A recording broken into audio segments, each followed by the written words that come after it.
Welcome to my YouTube channel computer and technical education by Hafiz Waseem. आप सब लोगों को मेरे इस चैनल एजुकेटर्स भर्तियां भराई 2024 इसके बहुत सारे सवालों जवाबात मेरे पास आए थे कमेंट्स के अंदर और इसके अलावा व्हाट्सएप ग्रुप पर। तो मैंने सोचा कि आप लोगों के जितने भी सवालात हैं और जो उनके मुमकिन जवाबात हैं वो आप लोगों को दे दिए जाएँ। तो इसके अंदर मैं आप लोगों को सारे के सारे सवालात जो आप लोगों के मुमकिन सवालात हैं वो उनको मैंने डिस्कस करना है। तो आप लोग बड़े डिटेल के साथ इस वीडियो को लाजमी देखेंगे ताकि आप लोगों का जो भी सवाल हो आप लोगों का इसी के अंदर ही सॉल्व हो जाए, आप लोगों को दोबारा से पूछने की ज़रूरत ना पड़े। तो चलिए देखते हैं। सबसे पहले मैं आप लोगों को बताता चलूँ कि आप लोगों के मुमकिन सवालात कौन कौन से। तो सबसे पहले है कि आप लोगों की जॉब्स कब आएंगी। ये बहुत बड़ा सवाल है कि जॉब्स आप लोगों की कब आएंगी, इसकी ऐड कब आएगी। एजुकेटर भर्तियाँ 2024। इसके अंदर दूसरा सवाल है तालीम कितनी होनी चाहिए। ये आप लोगों की मैंने पॉलिसी के अंदर आप लोगों को पहले बता दिया है, लेकिन मैं दोबारा से आप लोगों को बता दूंगा। उसका लिंक मैंने जो पहली मुकम्मल पॉलिसी की जो वीडियो उसका लिंक मैंने डिस्क्रिप्शन के अंदर दे दिया। वहाँ से आप मुकम्मल पॉलिसी देख सकते हैं कि उसके अंदर कितना कौन कौन सी सीट्स हैं, कब आएंगी, उसकी एजुकेशन या उसके अंदर कौन कौन से सब्जेक्ट्स ज़रूरी हैं और उसका टेस्ट का पैटर्न क्या है और टेस्ट के अंदर कितने कितने सवालात आने हैं और इसके अलावा किसके टेस्ट के कितने नंबर है, इंटरव्यू के कितने नंबर, इसके अलावा मुख्तलिफ सब्जेक्ट्स के कितने नंबर है, सारी डिटेल उसके अंदर दी हुई, वो आप लोग ज़रूर देख लीजिएगा। वो डिस्क्रिप्शन के अंदर मैंने लिंक दे दिया है। इसके अलावा आप लोगों की उम्र की हद क्या होगी। इसके अलावा आप लोगों की प्रोफेशनल एजुकेशन ज़रूरी है या नहीं। इसके बाद जो आपका लोगों का होगा भर्तियां पंजाब लेवल पर होगी या डिस्ट्रिक्ट लेवल पर। इसके बारे में आप लोगों से सवाल जो आप लोगों का जवाब दूंगा। इसके बाद एमफिल या पीएचडी का कोई फ़ायदा है या नहीं है, इसके बारे में हम लोग बात करेंगे। इसी तरह हम लोग ये देखेंगे कि रिज़ल्ट का जो इंतज़ार करने वाले लोग हैं वो अप्लाई कर सकेंगे या नहीं कर सकेंगे, इसके बारे में हम लोग बात करेंगे। इसके बाद जो फेल है या जो सप्ली वाले हैं वो अप्लाई कर सकेंगे या नहीं कर सकेंगे, इसके बारे में हम लोग भी बात करेंगे। इसी तरह जो टेस्ट या इंटरव्यू होगा या दोनों चीज़ें होंगी, इसके बारे में भी हम लोग डिटेल से बात करेंगे। इसी तरह आप लोगों का जो जब आप लोग अप्लाई करेंगे तो आप लोगों के पास डिग्री होना ज़रूरी है या नहीं, इसके बारे में। इसी तरह जो टीचर हो या किसी का और का मुलाजिम हो या इसके अलावा जो हाफिज़ होते हैं या हाफिज़ा होती हैं उनके नंबर्स होंगे या नहीं होंगे, ये भी हम लोग बात करेंगे। भर्ती के लिए कौन कौन से स्केल्स होंगे, इसके अलावा आप लोगों को तैयारी कहाँ से करेंगे, ये बहुत अहम सवाल है। ये बहुत लोगों ने मुझसे पूछा, इसके बारे में मैं बताऊंगा। उसके बाद टेस्ट के जो पासिंग मार्क्स हैं वो कितने होंगे। ज़रूरी कागजात आप लोगों ने कौन कौन से तैयार करने ताकि जब आप लोगों की जॉब्स के बारे में आए तो आप लोग वो फ़ौरन से तैयार कर सकें। और साथ में आप लोगों के जो यूनियन काउंसिल के मार्क्स हैं कितने होंगे और किस किस को मिलेंगे, इसके बारे में बात करेंगे।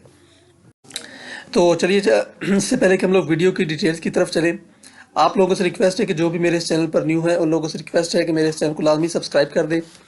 वीडियो पसंद है तो इसे लाजमी लाइक कीजिएगा और साथ में शेयर भी कीजिएगा और इसके अलावा बेल आइकन को भी दबा दीजिएगा ताकि जो भी नई आने वाला नोटिफिकेशन हो इस हवाले से जो भी नई अपडेट हो फ़ौरन से आप तक पहुँच सके और आप लोग इससे इस्तेफादा हासिल कर सकें। तो चलिए चलते हैं वीडियो की डिटेल की तरफ और एक एक का सवाल, जितने भी 16 के 16 मुमकिन सवालात हैं वो सारे के सारे हम लोग डिस्कस करने की कोशिश करते हैं। तो जो पहला सवाल था वो है एजुकेशन का। तो कि आप लोगों की एजुकेशन क्या होनी चाहिए। तो आप लोगों की कम से कम जो एजुकेशन है वो मास्टर्स होनी चाहिए, यानी 16 इयर्स एजुकेशन मुकम्मल होनी चाहिए।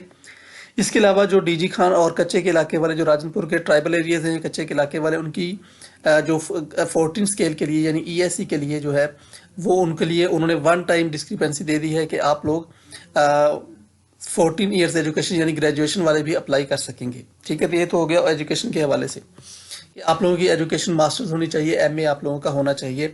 उसके जो सब्जेक्ट्स कौन कौन से हैं वो आप लोगों को मैंने जो पॉलिसी थी उस वीडियो के अंदर मैंने मुकम्मल डिटेल दे दी है कि उसके अंदर कौन कौन से सब्जेक्ट्स वाले अप्लाई कर सकते हैं, वो देख सकते हैं, मैंने डिस्क्रिप्शन के अंदर उसका लिंक। अब जो दूसरा है वो उम्र की हद जो मेल्स हैं उनकी है 35 years plus 5 year age relaxation है। तो इसका मतलब क्या है कि आप जो मेल्स है 40 साल और जो फीमेल है उनकी 38 years plus 5 year general age relaxation होती है। तो ये आपका उम्र की हद होगी 35 मेल और फीमेल की होगी 30। तो अब प्रोफेशनल क्वालिफिकेशन, प्रोफेशनल क्वालिफिकेशन के बारे में, यानी इसके अंदर जो आप लोगों का बीएड वगैरह ये ज़रूरी है या नहीं है।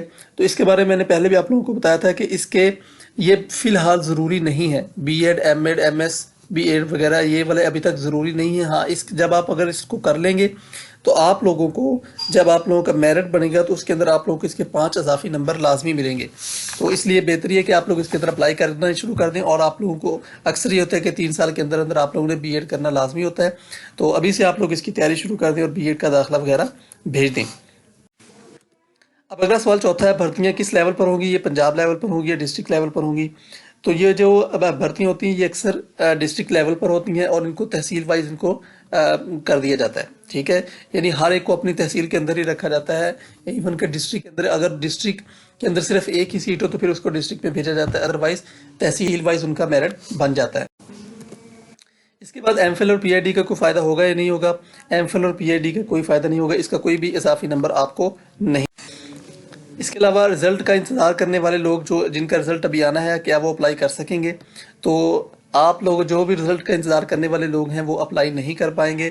सिर्फ़ और सिर्फ वही लोग अप्लाई कर सके जिनकी डिग्रियां मुकम्मल होंगी, जिनके रिजल्ट्स वगैरह ट्रांसक्रिप्ट्स वगैरह आ चुके होंगे, सिर्फ वही लोग अप्लाई कर सकेंगे। वेटिंग रिज़ल्ट वाले अप्लाई। तो जो टेस्ट के लिए आप लोगों का 100 नंबर का टेस्ट होगा और आप लोगों का 5 या 10 नंबर का इंटरव्यू भी होगा। तो आप लोगों का जो टेस्ट होगा वो 100 नंबर का होगा और एमसीक्यूज होगा, आपका सब्जेक्ट से रिलेटेड होगा। अगर आपने जो ईएससी या एससी या एसएससी के लिए, तो हर एक के अलग अलग टेस्ट वगैरह के लिए होंगे। तो वो आप लोग को जो मैंने वो बनाई हुई, इसके अगर मैं यहाँ पर सारा कुछ बताना शुरू कर दूंगा तो वीडियो बहुत लंबी हो जाएगी। तो आप लोग वो मेरे डिस्क्रिप्शन के अंदर लिख दिए, वहाँ पर मैंने बिल्कुल डिटेल के साथ टेस्ट और इंटरव्यू के हवाले से बहुत बात की है कि आप लोग वो देख सकते हैं कि कौन से सब्जेक्ट्स का कितने नंबर के मार्क्स आएंगे और किस किस सब्जेक्ट्स के आएंगे, वो वहाँ पर जाकर आप लोग देख सकते हैं। तो इसके हवाले से मैं बता दूँ कि टेस्ट आप लोगों का लाजमी होगा, ये 100 नंबर का होगा और इसके एमसीक्यूज टेस्ट होगा और इसके अलावा आप लोगों का इंटरव्यू भी। अब आप लोगों के लिए है कि डिग्री ज़रूरी है या ट्रांसक्रिप्ट। तो आप लोगों का अगर डिग्री नहीं भी मिली तब भी कोई मसला नहीं, आप ट्रांसक्रिप्ट या रिजल्ट शीट पर भी अप्लाई कर सकेंगे। इसके अंदर कोई इतना मसला नहीं है। तो ये आप लोग इस बारे में ना घबराएं कि आप लोगों के पास डिग्री नहीं है तो आप लोग अप्लाई कर सकेंगे या नहीं कर सकेंगे। तो बहुत सारे लोगों ने मुझसे सवाल पूछा था, तो इसका मैं आप लोगों को बताता हूँ कि डिग्री होना ज़रूरी नहीं है। सिर्फ आप लोगों के पास ट्रांसक्रिप्ट हो या फिर आप लोगों का रिजल्ट गुजरे को 2 साल हो चुके हों और आपके पास रिजल्ट शीट हो तो आप लोग अप्लाई कर सकेंगे। इसके अलावा, हाँ जी, ये बहुत अहम सवाल है, टीचर सन या कोई और मुलाजिम यानी फ़ौज वगैरह के अंदर या शहीदों के लिए कोई इसके इजाफी नंबर्स होंगे या हाफिज़ या हाफिज़ा के लिए कोई इजाफी नंबर है? तो इसके बारे में क्लियर कट ये है कि इसके अंदर किसी भी किस्म का किसी को भी कोई भी इजाफी नंबर नहीं दिया जाएगा, सबके नंबर इक्वल होंगे, कोई भी इसके अंदर इजाफी नंबर हासिल नहीं कर सकेगा। इसके अलावा भर्ती के स्केल्स कौन कौन से, ये पहले भी मैंने बताया था आप लोगों को, 14 या 15 और 16 ग्रेड के ये जॉब्स आप लोगों की आई हैं जो पंजाब के अंदर आप लोगों की। इसके अलावा आप लोगों के पासिंग मार्क्स कितने होंगे? तो ये आप लोगों को, मैं आपको 100 नंबर का आपका एमसीक्यूज का टेस्ट होगा, तो इसके अंदर आप लोगों ने 50 नंबर्स लाजमी लेने हैं, तब आप लोग पास होंगे। लेकिन जो मेरिट बनेगा वो 60 to 70% के ऊपर बनेगा, क्योंकि बहुत ज़्यादा लोग इसके अंदर अप्लाई करेंगे। 48,000 के करीब सीट्स होंगी। तो आप लोगों ने कोशिश करनी है कि इसके अंदर ज़्यादा से ज़्यादा अच्छी से अच्छी तैयारी करके आप लोग मैक्सिमम मार्क्स टेस्ट के अंदर लें, ताकि आप लोगों का रिजल्ट अच्छे से अच्छा है और आप लोग इस जॉब के हासिल। इसके अलावा आप लोगों का यूनियन काउंसिल के जो मार्क्स हैं, इसके बारे में हम लोग बात कर लेते हैं कि यूनियन काउंसिल के मार्क्स आप लोगों को कब मिलेंगे और कैसे मिलेंगे। जो आप लोगों के यूनियन काउंसिल के मार्क्स हैं, इसके 5 नंबर हैं। 5 नंबर कब मिलेंगे, इसके मैं आपको बता देता हूँ कि अगर आप लोगों की यूनियन काउंसिल के अंदर कोई स्कूल मौजूद है और उसके अंदर कोई सीट भी मौजूद है, तब आप लोग उसके अंदर अप्लाई करेंगे, तब आप लोगों को उसके इजाफी 5 नंबर दिए जाएंगे। लेकिन अगर आपकी यूनियन काउंसिल के अंदर कोई सीट मौजूद नहीं है, कोई स्कूल भी मौजूद नहीं है, तो फिर आप लोग उसके अंदर अप्लाई नहीं कर सकेंगे। आप लोग अपनी यूनियन काउंसिल के अलावा किसी भी स्कूल के अंदर अप्लाई करेंगे तो वहाँ पर आपको यूनियन काउंसिल के नंबर नहीं मिलेंगे। ये सिर्फ उन्हीं को नंबर, यूनियन काउंसिल के 5 नंबर उन्हीं को मिलेंगे। ये परसेंटेज के अंदर 5 मिलेंगे, सिर्फ उन्हीं को मिलेंगे जो कि यूनियन काउंसिल के अंदर जिनके स्कूल भी हो और उसी के अंदर उसकी सीट भी मौजूद हो। ये अब सबसे अहम बात, तैयारी कहाँ से करेंगे? तो तैयारी करने के लिए मैं आप लोगों को बताता चलूँ कि आप लोगों ने बहुत ज़्यादा तवज्जो देनी है। जो प्राइमरी टीचर्स यानी कि ईएससी वालों ने, आप लोगों ने ज़्यादा तवज्जो देनी है। जो भी आपका 6, 7, 8, 9 और 10th क्लास के जितनी भी बुक्स है, इसको आपने बहुत अच्छी तरह से रिवाइज करना है। और जिनका 15 ग्रेड का है उन्होंने 6, 7, 8 को, और जो एसएसई होंगे यानी 16 ग्रेड वाले को, उन्होंने मैट्रिक का लाजमी तौर पर सिलेबस तैयार करना है और साथ में MA लेवल का भी सिलेबस तैयार करना है। अब ये सिलेबस आप लोग जो सबसे ज़्यादा अहम चीज़ है वो तो आप लोग ये देखेंगे कि आप लोग 6, 7 से 8 और 9th और 10th की बुक्स को अच्छी तरह उनको खंगालेंगे। आप अगर इनको पढ़ लेंगे तो आप लोगों को कोई भी बुक और लेने की ज़रूरत नहीं पड़ेगी, आप लोगों की तैयारी यहाँ से ही अच्छी हो जाएगी। लेकिन अगर आप लोग अलग से बुक्स लेना चाहिए तो बाज़ार के अंदर बुक्स अवेलेबल है। इसके अंदर जो सबसे एक अहम बुक है जो मेरी नज़र से गुजरी है वो अच्छी बुक है कारवां की, तो आप लोग वो ले सकते हैं। उसके अंदर बहुत अच्छी तैयारी करवाने के लिए उन्होंने बहुत अच्छा मटेरियल दिया हुआ है, आप लोग उससे भी तैयारी कर सकते हैं। लेकिन मेरी आप लोगों से जो ज़ाती आप लोगों को मेरी राय है वो यही है कि आप लोग जो बुक्स हैं 6, 7, 8, 9 और 10 की इनको अच्छी तरह से खंगालें, इनको पढ़ें, तो आप लोगों की तैयारी, मैं आप लोगों को यकीन दिलाता हूँ कि आप लोगों के मार्क्स 70-80% से अबव आ जाएंगे और आप लोगों को कहीं से और तैयारी करने की ज़रूरत नहीं पड़ेगी और आप लोग खुद को बहुत अच्छा महसूस करेंगे जब आप एग्ज़ाम के अंदर बैठेंगे। तो ये तो होगी तैयारी की बात। अब सबसे जो अहम सवाल है वो ये है कि आप लोगों की जॉब्स कब तक आएंगी, एडवर्टाइजमेंट जॉब्स की कब आएगी, वो कब तक एक्सपेक्टेड है।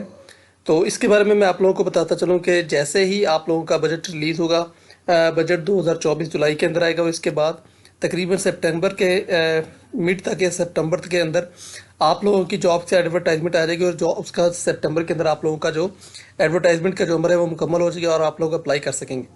तो इसके हवाले से बहुत सारी कन्फ्यूजन थी कि कब तक जॉब्स एक्सपेक्टेड हैं, तो इसके बारे में मैं आप लोगों को बता दिया है कि ये तकरीबन सितंबर के अंदर, जून के बाद, यानी बजट जैसे ही आप लोगों का आएगा उसके बाद सितंबर के अंदर तक आप लोगों का ये वाला अमल मुकम्मल हो जाएगा अप्लाई करने का। आप लोगों के जो ज़रूरी कागजात हैं, जो अहम चीज़ें हैं कि आप लोगों को आगे जब तक एडवर्टाइजमेंट नहीं आती तो आप लोगों ने अब क्या करना है, आप लोगों ने अपने जो भी ज़रूरी डॉक्यूमेंट्स हैं उनको आप लोगों ने अपने पास महफूज करना है। उनके अंदर सबसे अहम चीज़ ये है कि आपके पास मैट्रिक से लेकर MA तक आप लोगों की सारी डिग्रियां आप लोगों के पास मौजूद होनी चाहिए, उनके ट्रांसक्रिप्ट्स वगैरह आप लोगों के पास मौजूद होनी चाहिए। इसके अलावा अगर आप लोग अगर आप लोगों के पास डोमिसाइल है तो आपके पास डोमिसाइल मौजूद होना चाहिए अपने ज़िले का, क्योंकि ज़िले लेवल डिस्ट्रिक्ट लेवल की सीट्स हैं तो आप लोगों के पास अपने जिस ज़िले के अंदर आप लोगों ने अप्लाई करना है उस ज़िले का आपके पास डोमिसाइल लाजमी मौजूद होना चाहिए। और जो शादीशुदा ख़वातीन हैं वो अपने शोहर के डोमिसाइल से भी अप्लाई कर सकती हैं। ये बात आप लोग अपने जहन में रखिएगा कि जो मैरिड लेडीज़ हैं वो अपने शोहर के हस्बैंड के डोमिसाइल से भी अप्लाई कर सकेंगी। इसके अलावा जिन लोगों का ID कार्ड एक्सपायर हो चुका है वो उन लोगों के लिए ज़रूरी है कि वो अपने ID कार्ड को दोबारा से रीन्यू करवा लें, ताकि जब ये डेट आए तो आप लोगों को इस बात की फ़िक्र ना हो कि अब आप लोगों ने ID कार्ड वगैरह रीन्यू करवाना है या आप लोगों ने अपना डोमिसाइल वगैरह इशू करवाना है। तो ये सारी चीज़ें डॉक्यूमेंट्स आप लोग अपने पास महफूज कर लें ताकि जैसे ही एडवर्टाइजमेंट आए तो आप लोग उसके अंदर अप्लाई कर सकें और आप लोग उसके अहल हो सकें। ये सारे जो कुछ मेरे जहन के अंदर थे और कुछ आप लोगों ने देखे थे। तो इसके अलावा अगर आप लोगों का कोई क्वेश्चन हो तो आप लोग मुझसे विदाउट एनी हेजिटेशन मुझसे कांटेक्ट कर सकते हैं, इस कमेंट के अंदर पूछ सकते हैं और फेसबुक पेज के अंदर भी मुझसे पूछ सकते हैं। तो आप लोगों का जो भी सवाल हो वो आप लोग मुझसे विदाउट एनी हेजिटेशन पूछ सकते हैं। इसके अलावा आप लोगों से रिक्वेस्ट है कि जिन्होंने अभी तक मेरे इस चैनल को सब्सक्राइब नहीं किया वो मेरे इस चैनल को लाजमी सब्सक्राइब कर दे, वीडियो को लाइक कीजिएगा, पसंद आए तो इसे शेयर भी कीजिएगा, साथ में बेल आइकन को भी लाजमी दबाइएगा ताकि जो भी नई आने वाली वीडियो फ़ौरन से आप तक पहुंच सके और आप लोग इससे इस्तेफादा कर सकें। Okay, thank you so much, अल्लाह हाफिज़, बेस्ट ऑफ लक।